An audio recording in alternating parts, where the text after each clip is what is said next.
सड़क पर क्यों होती है पीली सफ़ेद लाइनें? क्या आपको पता है इसका मतलब? कैसे चुनी जाती है रानी चींटी? कैसे तय होता है? ऐसे ही रोचक तथ्य जानने से पहले मेरे चैनल KP@2.0 को सब्सक्राइब करके बेल आइकन जरूर प्रेस करें। रोचक तथ्य नंबर 1, चींटी एक छोटा सा जीव है। चींटियों को आप सामाजिक जीव भी कह सकते हैं क्योंकि ये हर जगह पाई जाती है और इनका काम का स्पष्ट बंटवारा होता है। एंटार्क्टिका छोड़कर ये पूरी दुनिया में पाई जाती है। चींटियाँ हमेशा कॉलोनी बनाकर रहती है। इसमें रानी चींटी, नर चींटी और बहुत सारी मादा चींटी होती है। नर चींटियों के पंख होते हैं, मादा चींटियों के पंख नहीं होते हैं। रानी चींटी सबसे बड़ी होती है। इसका मुख्य काम अंडे देना होता है। यह एक बार में हजारों अंडे देती है।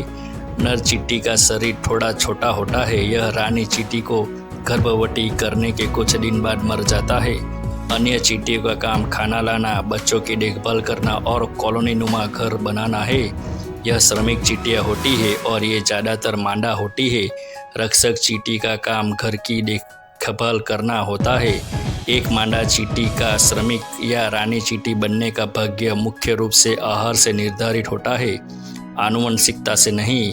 कई बार मादा चींटियों का लार्वा रानी बन सकता है, जिन्हें प्रोटीन से भरपूर आहार मिलता है। अन्य लार्वा को कम प्रोटीन मिलता है, जिसके कारण वे श्रमिक के रूप में विकसित होती है। चींटियों की कॉलोनी की संस्थापक रानी चींटी होती है।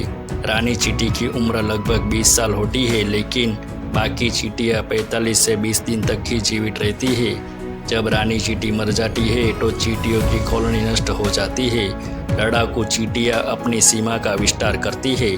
चींटियाँ हमेशा एक लाइन में चलती है, लेकिन क्या आप जानते हैं कि ऐसा क्यों है? भोजन की तलाश में जब ये चींटियाँ बाहर निकलती है तो रानी चींटी रास्ते में फेरामोन्स नामक रसायन छोड़ते हुए जाती है, जिसकी गंध सूंघते हुए बाकी चींटियाँ भी उसके पीछे पीछे चलती है। क्योंकि चींटियों की आंखें नहीं होती है, चींटियों के कान भी नहीं होते हैं, वे ध्वनि की आवाज़ को महसूस कर सकती है। आसपास की आवाज़ को सुनने के लिए चींटियों के घुटने और पाँव में लगे खास सेंसर पर निर्धारित रहती है।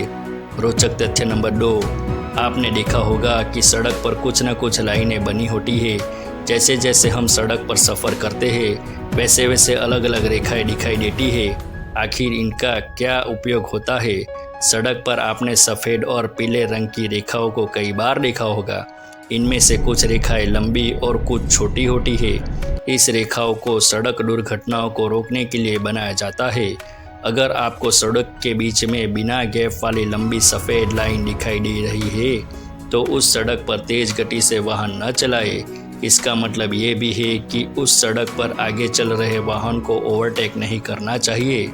सड़क पर जहाँ भी सफ़ेद लाइन हो और बीच में गैप दिखाई दे तो बाईं ओर मुड़ने वाले मोटर चालक सावधानी से दाईं ओर आगे बढ़ने वाले वाहन से आगे निकल सकते हैं। आपने सड़क के बीच में पीली रेखा कई बार देखी होगी। ये रेखा से वाहन चालक को पता चलता है कि ये खराब रोशनी वाला क्षेत्र है और यहाँ बहुत तेज़ गाड़ी नहीं चलानी चाहिए और वाहन को बहुत ज़रूर होने पर ही ओवरटेक करे।